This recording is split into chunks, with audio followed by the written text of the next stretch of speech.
J'ai tenu à vous rencontrer ce jour parce que j'arrive en fin de séjour à Goma.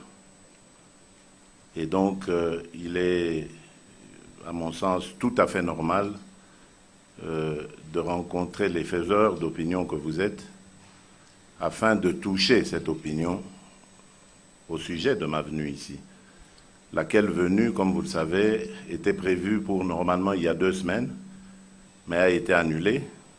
Et là, je vais aussi devoir vous l'expliquer. Et je vais aussi vous expliquer la raison de mes activités ici, ce qui s'est réellement passé pendant que je suis ici. Et je terminerai avec le point brûlant que vous connaissez et sûrement que vous attendez, celui de Minembwe. Et ensuite, je me disponibiliserai pour d'éventuelles questions. On en a parlé de 5 et je serai à votre disposition pour cela. Alors, il y a 2 semaines, je devais être là, un peu plus de 2 semaines, parce qu'à ce moment-là, il avait été décidé de tenir une réunion quintipartite ici à Goma, qui allait réunir, outre le président de la République démocratique du Congo, celui de l'Angola, du Rwanda, du Burundi et de l'Ouganda. Les contacts avaient été pris, mais je vous épargne les détails. Il y a eu malheureusement beaucoup de petites tensions, on va dire, et en plus du fait de la pandémie qui ont fait hésiter certains chefs d'État à venir sur place, parce que vous savez que les chefs d'État se déplacent avec de grandes délégations, et si lui, le chef de l'État, on peut le protéger, on peut prendre toutes les précautions autour de lui, mais son entourage ne prend pas les mêmes précautions et peut entrer en contact avec des personnes contaminées et revenir auprès du président et le contaminer à son tour. Donc, il y en a qui ont exprimé leurs réserves quant à ce, et ça fait qu'on a dû rediscuter de la modalité de nous réunir, qui était acceptée par tous, hein, il faut le dire déjà, parce que j'ai entendu ici et là des spéculations en tout genre, mais tout le monde était d'accord. Et le Burundi manifestait une simple exception, c'était celle d'avoir d'abord un bilatéral avec la RDC avant de venir. Et c'est au cours de cette rencontre en bilatéral qu'il a été décidé, évidemment, que le Burundi se tienne de côté pendant que nous allons avoir cette visioconférence avec tous les autres homologues précités. Et c'est ainsi que cette conférence a pu avoir lieu hier. Je crois que le communiqué final, vous l'avez lu, il ne sert à rien de revenir là-dessus. Tout ce que je peux épingler ici, c'est que le problème sécuritaire a été au centre de nos discussions, bien sûr. Le problème économique aussi, des échanges entre nos pays, parce que c'est ce que j'ai toujours, depuis que je suis à la tête de la République démocratique du Congo, prôné et proposé à nos voisins, c'est-à-dire d'effacer un peu cette page noire de nos relations, de la tourner quasiment, et de parler d'autre chose, plutôt que de tensions, de guerre, de haine. Donc parlons d'autre chose, et l'économie, les échanges économiques, surtout qu'on est voisins à vie, ça ne changera jamais, on est condamné à être voisins toute notre vie, toute la vie de cette terre. Nous ne bougerons jamais de nos positions, ces pays resteront voisins, donc il faut bien se tendre la main et l'amitié, et se proposer l'amitié et la fraternité plutôt que la haine. Et donc l'autre point, évidemment, c'était celui de la pandémie et des dégâts que celle-ci a causé, la Covid-19, sur toutes les économies du monde, et comment est-ce que nous pourrions éventuellement rebondir pour après. Et ça, évidemment, à la fin, nous avons, je crois que vous l'avez lu dans le communiqué final, décidé de continuer à travailler via nos experts respectifs, qui seront supervisés par les ministres des Affaires étrangères respectifs aussi, et ensuite nous nous reverrons quand la situation le permettra pour prendre maintenant les grandes décisions, surtout au sujet de nos relations post-pandémie du Covid.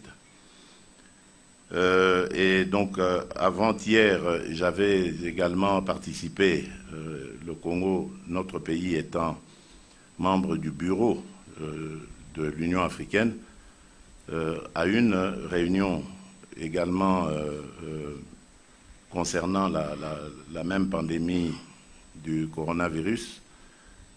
Nous écoutions un rapport d'experts du responsable de la CDC, le docteur John Kengasong, qui nous a fait un aperçu de la situation pandémique en Afrique et les besoins qui restent encore à obtenir.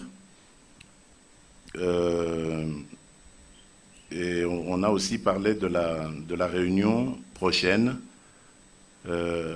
Afrique-Union européenne, qui devrait se tenir normalement en Belgique dans un format réduit, c'est-à-dire les pays membres du bureau et élargi aux pays qui président les communautés économiques régionales. Là encore, il reste des choses à décider parce qu'à cause de la pandémie, il faudrait qu'on voit, en fonction de l'évolution justement de celle-ci en Belgique, si le déplacement serait possible pour nos délégations. Sinon, nous allons nous réunir entre Africains d'abord pour affiner la position de notre continent et ensuite proposer aux Européens de conférer par visioconférence. Voilà. Mais cela dépendra évidemment, comme je l'ai dit, de la situation, du développement de la situation pandémique en Belgique. En dehors de cela, j'ai évidemment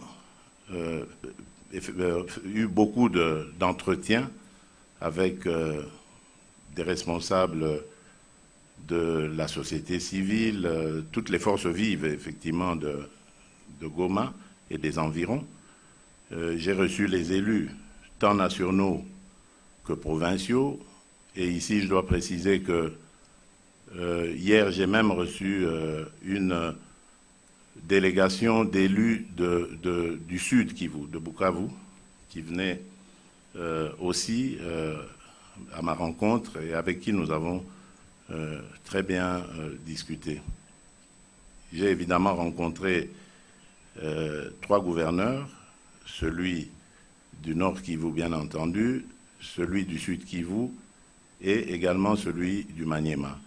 Donc vous comprenez que j'ai vraiment ressassé tous les coins et recoins, tous les problèmes de la région, et je suis à même de dire aujourd'hui que j'ai compris beaucoup de choses.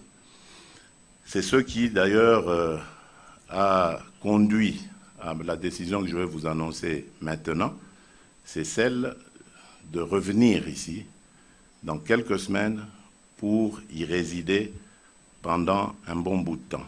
Je ne sais pas lequel, mais ce sera en tout cas le temps qu'il faudra pour que la lueur d'espoir se transforme en réalité. Espoir, je veux dire, de paix, de stabilité et de reprise, de relance économique.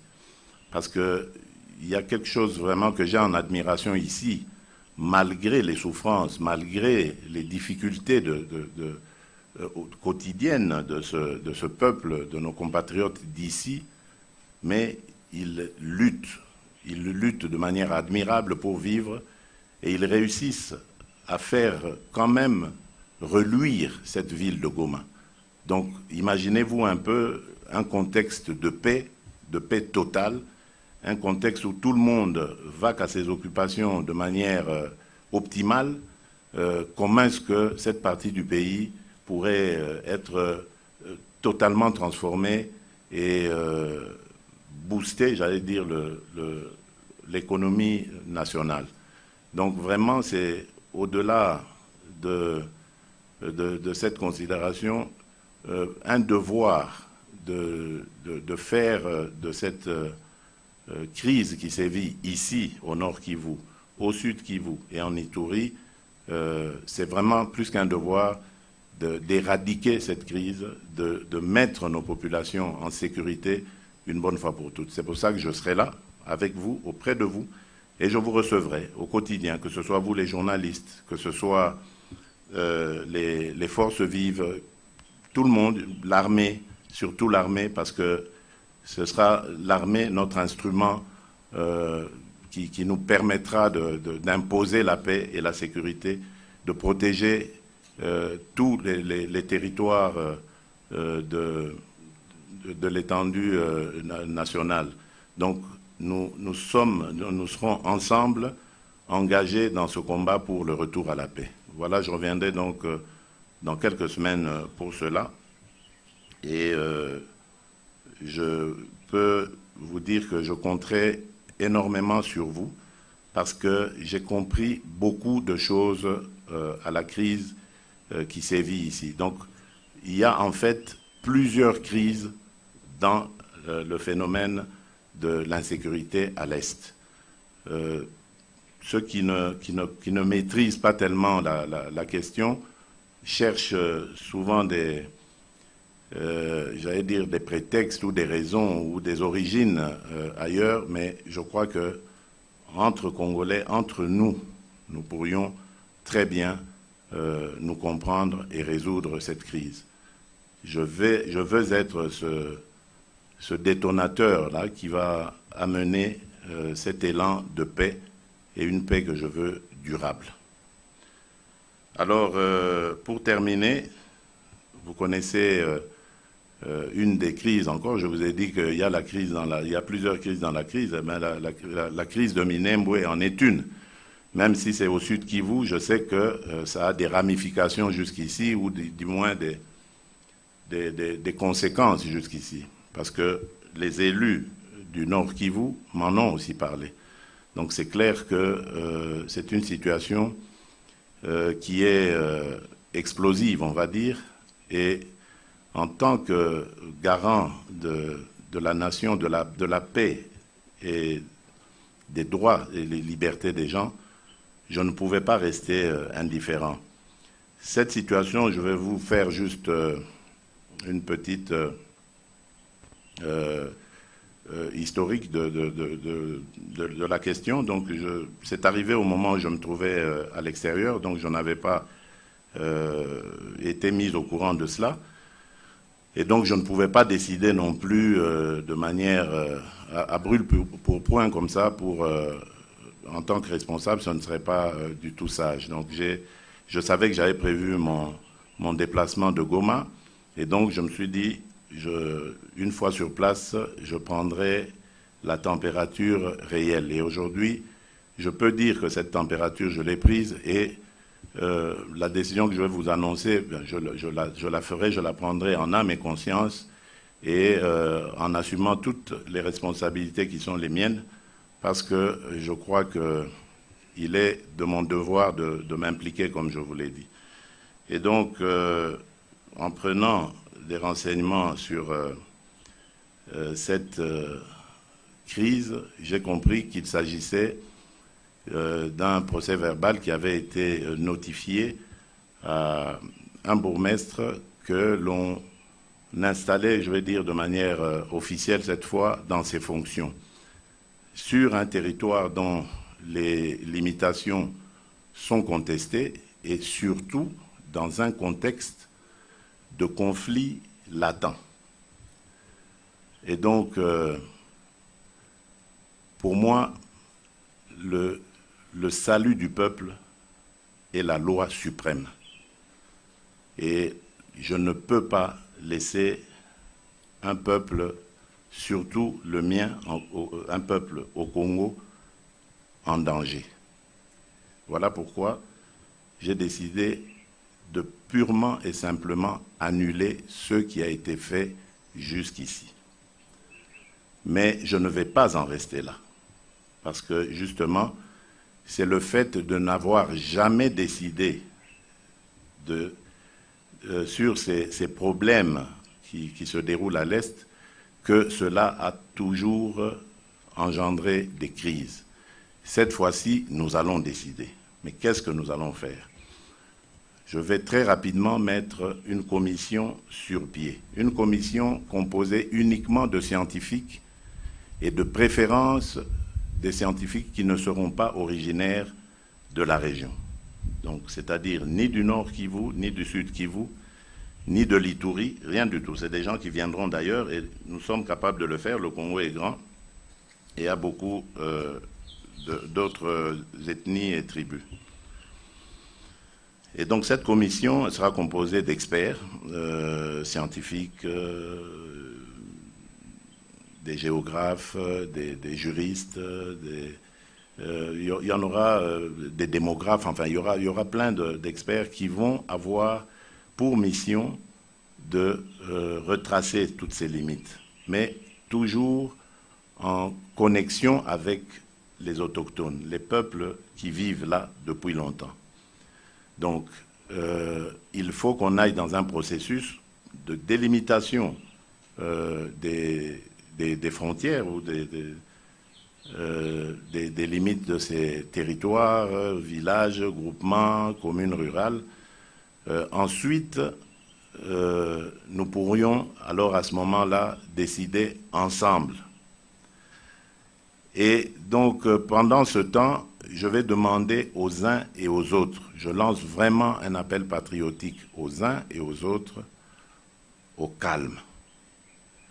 Il n'est pas, pour le moment en tout cas, question de s'affoler, parce que j'ai vu dans les réseaux et dans les renseignements que j'ai reçus, des informations qui font peur et qui ressemblent vraiment à de la manipulation plus qu'à autre chose.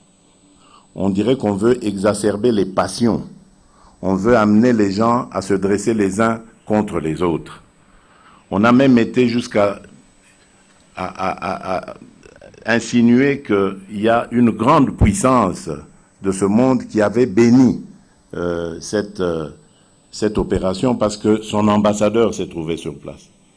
J'ai moi-même rencontré cet ambassadeur et il m'a complètement rassuré et m'a dit qu'il ne comprenait pas, il était venu pour autre chose, il n'a jamais compris pourquoi est-ce qu'on l'a mêlé à cela.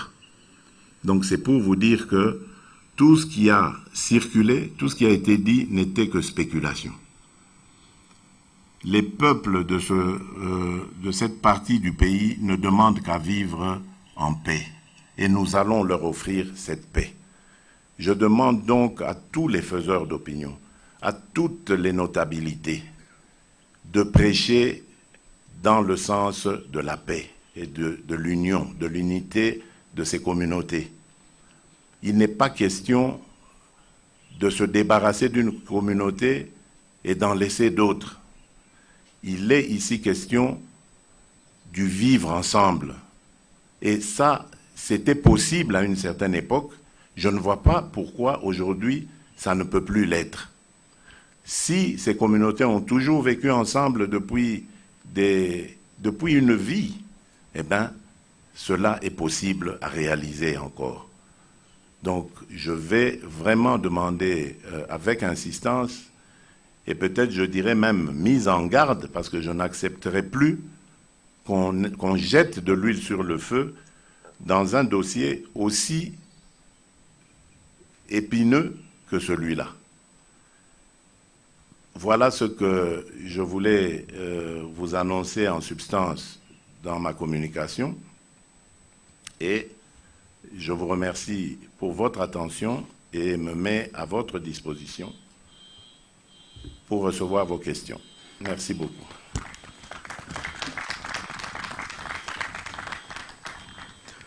Merci, Excellence. Nous allons procéder aux questions. Nous en avons sélectionné 5. La première va concerner la problématique de Minembwe. 6 questions il y a. Parce que je crois que le chef de l'État a été assez clair à ce sujet-là. On peut la sauter pour peut-être parler des problèmes sécuritaires. S'il y en a une, merci. Présentez-vous auprès du... Je rappelle que c'est une personne pour une question. Merci. Veuillez décliner votre masque. Déporté. Excellence, Monsieur le Président de la République, depuis ma bord, nous vous remercions d'avoir choisi Goma pour abriter ce mini-sommet qui vient de chuter sur des engagements entre les pays de la région de Grand Lac. Excellence, c'est une diplomatie agissante et nous estimons qu'il y aura des résultats. Mais cependant, Excellence, Monsieur le Président, quelle est la particularité de ce mini-sommet par rapport à d'autres sommets que la région a connus? Est-ce qu'il n'y aura pas cette fois-ci une hypocrisie? C'est ce que l'opinion voudrait avoir. Ma deuxième question, Monsieur le Président de la République, c'est la question qui est toujours à la une. Nous avons interrogé les gouverneurs, nous avons interrogé les élus du peuple, la question de la rétrocession. Cette rétrocession qui n'arrive pas aux provinces, et pourtant, c'est reconnu par la Constitution. Votre vision, Monsieur le Président, c'est l'état des droits. Alors, est-ce que vous ne voyez pas, lorsque ces provinces ne reçoivent plus leur rétrocession, que cela a un impact considérable sur la sécurité, mais aussi sur l'état des droits? Je m'appelle Célestin Sibomana, je suis capitaine de la RTNC. Merci.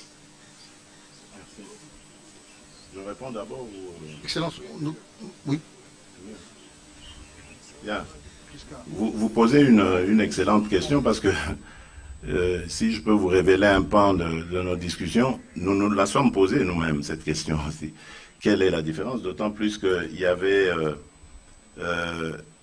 il y a évidemment des mécanismes régionaux. Je pense ici à la CIRGEL, par exemple, qui peuvent très bien porter ce genre de projet. Mais vous savez, en diplomatie, il y a parfois des voix qui ne sont pas toujours les voix officielles, les voix connues, on va dire. Et celle-ci est l'une d'elles. Vous avez dit diplomatie agissante tout à l'heure, et moi je vous réponds oui, parce que c'est une initiative venant de la République démocratique du Congo. Je l'ai proposée aux pays voisins. Il y a eu des discussions et ils se sont finalement tombés d'accord pour venir participer à cela. Je crois, moi, en cette voie parce que je vais la porter moi-même. Je vous ai dit que dès mon arrivée à la tête du pays, je suis allé chez les voisins pour leur dire « je veux la paix ». Nous avons vécu longtemps en nous regardant en chien de faïence. Aujourd'hui, moi, je viens vous tendre la main.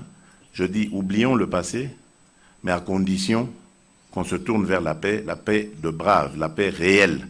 Une paix qui va amener nos peuples respectifs à leur développement, à leur évolution, plutôt que de continuer à nous détester. Et il y a toute une batterie de propositions hein, qui vont dans tous les sens. Comment est-ce qu'on peut avoir un régime douanier qui soit satisfaisant pour tout le monde, parce que n'oubliez pas que beaucoup de nos minerais passent par les pays voisins et d'autres même échappent au trésor parce que les taxes de l'autre côté sont peut-être plus intéressantes, etc. Donc il y a plein de choses que nous devons mettre ensemble pour réussir cette cohésion qui va nous permettre de booster évidemment le vivre ensemble de la région. La seconde question, c'était par rapport à la rétrocession. Bien évidemment, c'est dans toutes les provinces où je vais qu'il y a malheureusement cette rengaine. Là, je voudrais vous dire qu'il faudrait un petit peu quand même d'indulgence, parce que vous connaissez quand même l'état plus ou moins de notre économie, qui n'est pas très bon. Et surtout maintenant qu'avec avec la pandémie que nous avons, qui nous frappe, qui n'est pas encore terminée, les revenus ont été encore plus, les recettes ont été encore plus difficiles. Et donc leur répartition, bien entendu, pose problème. Mais je suis tout à fait conscient de ces difficultés-là. C'est simplement une question de choix et de priorité à un certain moment auquel vous devez faire face. Je vous ai parlé de la Covid, mais nous, dans notre malheur, nous en avons eu encore un autre, frappé de nouveau par Ebola. Il y avait ci et là des problèmes humanitaires, des drames humanitaires. On a eu quand même suffisamment de problèmes qui ont mis à mal notre économie, et donc tout le reste a aussi en apathie, j'allais dire. Vous savez, même moi, qui suis président de la République, je ne reçois pas toujours mes revenus non plus. Mais je ne m'en plains pas, je comprends. Je comprends parce que nous sommes dans une situation exceptionnelle. Voilà pourquoi nous travaillons d'arrache-pied pour relever le niveau de nos recettes et pouvoir mieux les répartir à travers le pays.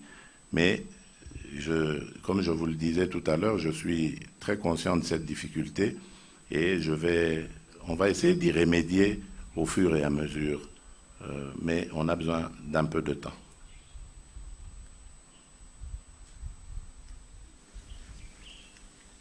Merci pour la parole, Monsieur le Président. Je m'appelle Sifa Magourou, je suis journaliste de Radio Kapi ici à Goma. Ma préoccupation est en rapport avec la rentrée scolaire. Ici au Nord Kivu, beaucoup de territoires, beaucoup de régions, notamment Massissi ou Walikale, les écoles ont été détruites et d'autres incendiées pendant les affrontements des groupes armés. Alors que nous sommes à quelques jours de la rentrée scolaire, comment vont étudier tous ces enfants et qu'est-ce que vous leur dites? À part ça, il y a aussi le problème des DDR. Des centaines de jeunes combattants se rendent tous les jours dans tout le coin, mais ils se retrouvent abandonnés dans de très mauvaises conditions. Ce problème se pose beaucoup ici au Nord Kivu et au Sud Kivu. Que comptez-vous faire pour mettre fin à cette question? Merci.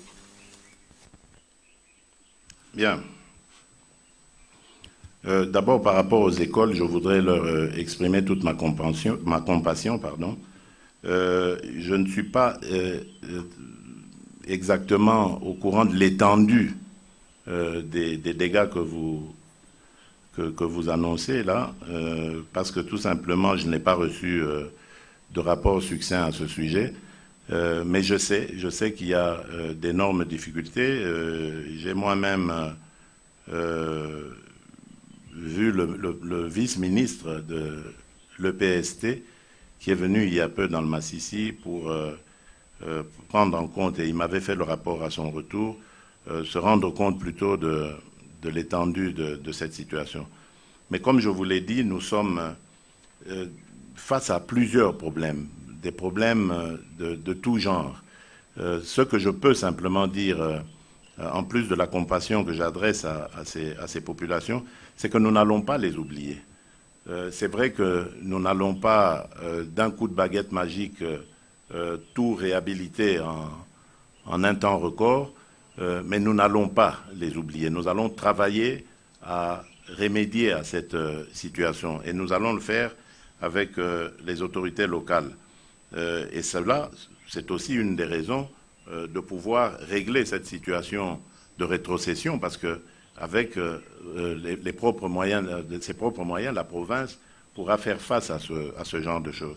Donc comprenez bien que nous en sommes conscients, mais nous n'allons pas pouvoir les régler maintenant. Je vais en discuter avec le ministre de l'EPST, le ministre d'État, Willy Bakonga, et son vice-ministre, Didier Boudimbu, pour savoir, parce que la rentrée c'est pour dans quelques jours, là, donc pour savoir ce qu'on va devoir faire pour parer au plus pressé.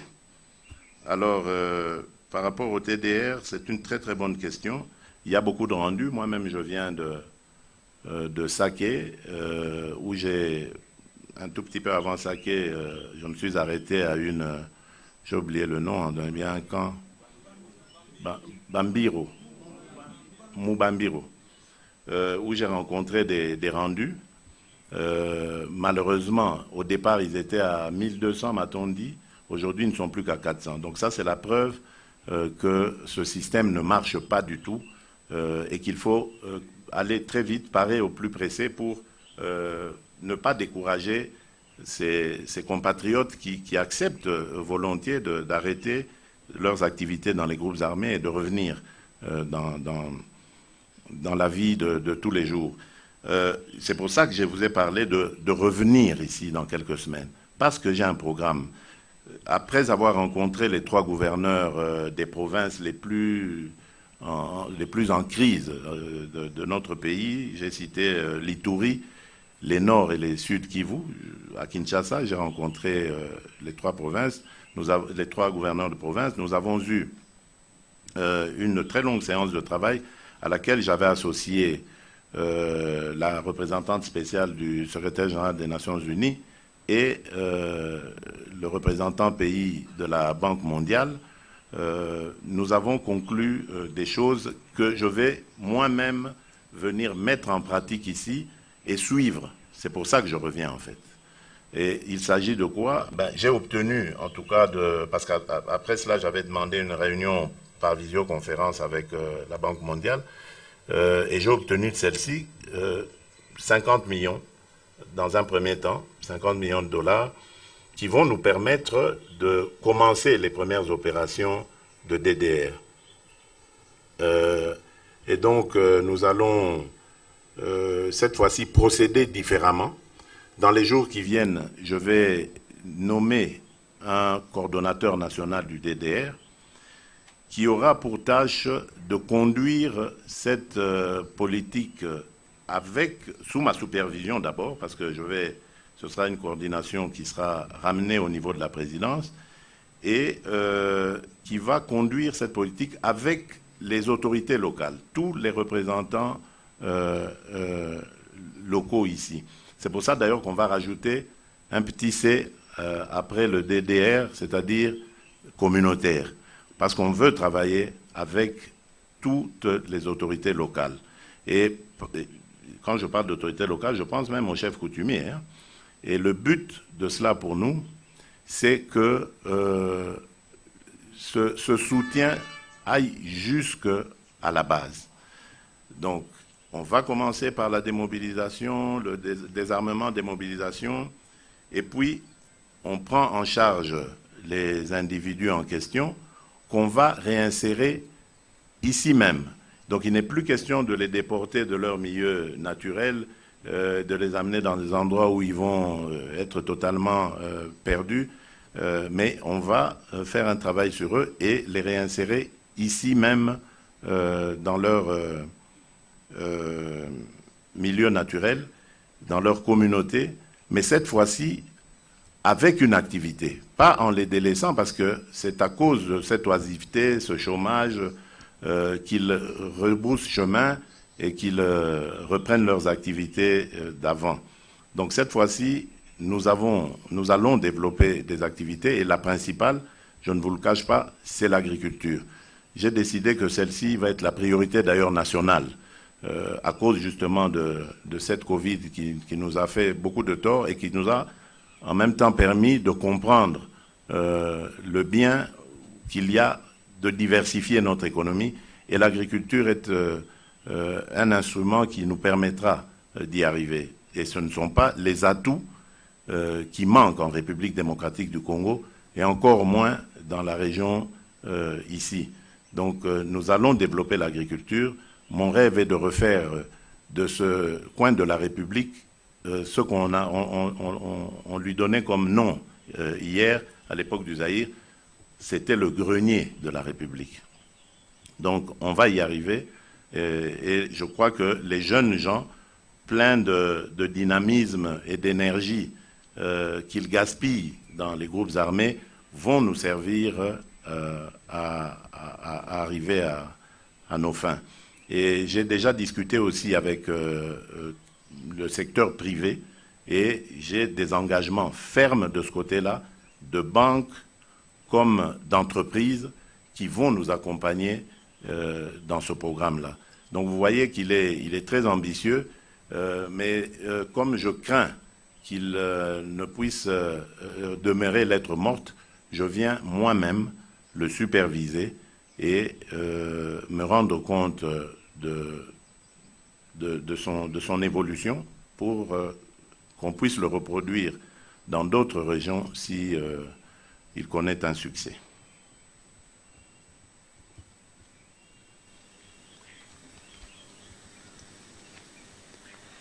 Bonjour Monsieur le Président de la République. Bonjour, je madame. suis Rosiane Kalafolo et je suis journaliste à la radio Poly FM Goma.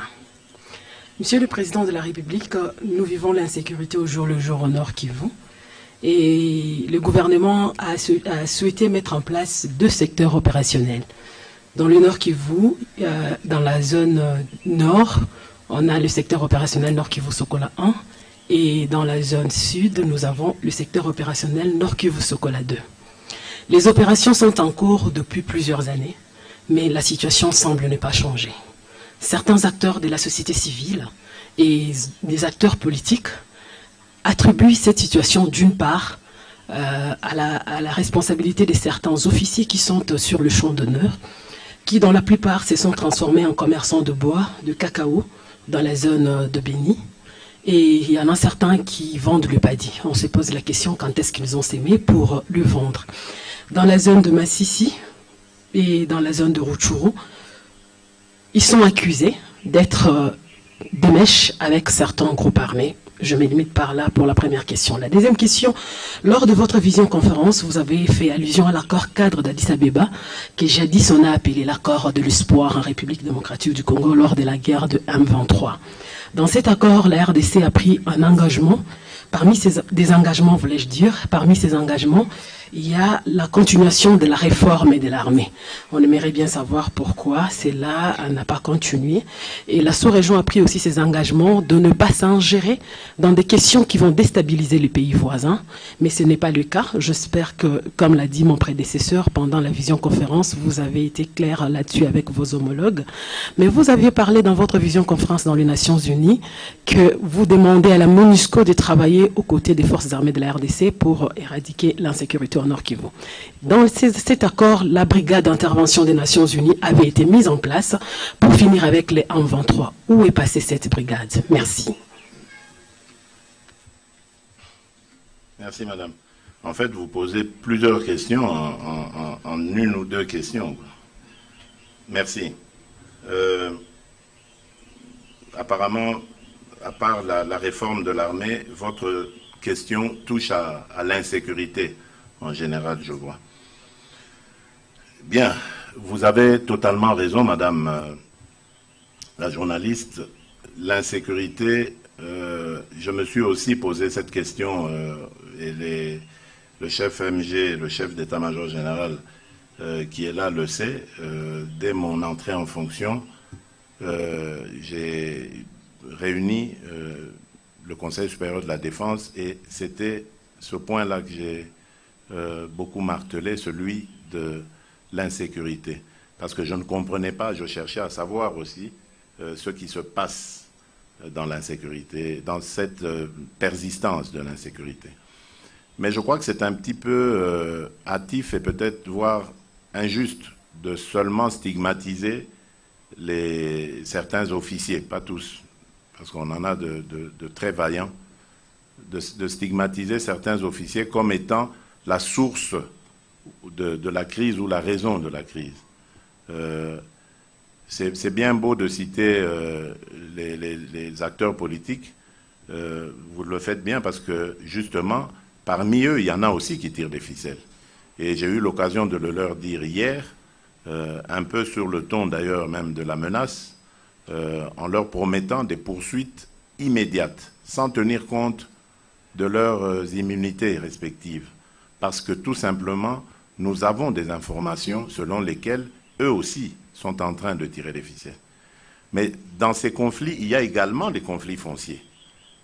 Des chefs coutumiers, des conflits de groupement, parce que les limites ne sont pas bien tracées, ou alors la succession n'a pas été bien faite, et une partie prend le maquis pour combattre l'autre, etc. Donc il y a aussi ces phénomènes-là. C'est pour ça que je vous disais, il y avait plusieurs crises dans la crise. On m'a même parlé du parc de Virunga, qui fait aussi l'objet de problèmes dans ses limites, parce que les villages s'agrandissant, ils sont en train de rogner les limites foncières du parc de Virunga. Donc vous voyez qu'il y a plusieurs problèmes là-dedans. Il ne faut pas seulement stigmatiser les officiers qui, c'est vrai, aussi, parmi eux, il y en a qui s'adonnent à ces activités illicites et favorisent donc le désordre pour continuer ces activités-là. Mais pour comprendre tout ça, et surtout pour prendre des décisions ou des sanctions, j'allais dire, il faut être sur place. Ça, je l'ai compris, c'est pour ça que je viens. Parce que je me dis, quand on est loin, la chaîne de commandement est longue, il y a le commandant suprême, il y a le chef MG lui-même qui vit à Kinshasa, puis ensuite il y a le commandant zone de défense, puis le commandant région, puis le commandant secteur. Enfin, c'est tellement long que c'est très difficile, quand on est loin, de pouvoir suivre ça au quotidien. Moi, je veux faire de cette armée une armée professionnelle, qui sera vraiment tournée sur la défense de notre territoire. Pourquoi? Ben, tout simplement parce que je pense que s'il reste encore des patriotes dans ce pays, c'est là qu'on les trouve. Ces gens meurent pour nous, tous les jours, mais ça on ne le dit pas assez, pour un salaire de misère. Et je me bats pour améliorer leur sort, leur quotidien, leurs revenus, qu'ils aient beaucoup plus, parce qu'ils le méritent vraiment. Donc, ne tirons pas facilement sur eux, soutenons-les et aidons-les.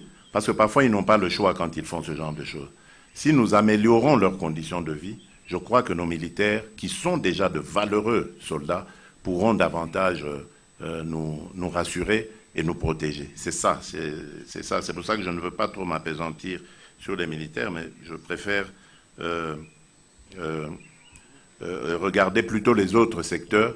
Et je pense, je suis même certain que si les politiques surtout cessent de créer des milices pour des raisons d'intérêt personnel et mesquin, si les politiques toujours cessent de diviser les chefs coutumiers, parce que là aussi les chefs coutumiers m'ont dit que c'est par des décisions politiques qu'on les divise, on crée des dissensions entre eux. Donc le pouvoir politique a beaucoup de responsabilités dans ce qui se passe ici, sans vouloir le stigmatiser, mais je dis le pouvoir politique. Donc c'est pour ça qu'il faut être là, suivre au quotidien et prendre les sanctions nécessaires et exemplaires pour pouvoir tenir tout le monde à carreau et faire respecter la loi. La loi, oui, je viens d'en parler, la loi, c'est celle-là aussi qu'il faut amener jusqu'au fin fond de nos contrées. Il y a dans beaucoup d'endroits l'absence de l'autorité de l'État. Il y a des situations de non-droit qui permettent maintenant aux plus forts de faire la loi. Et ça aussi, ce sont des choses à prendre en compte.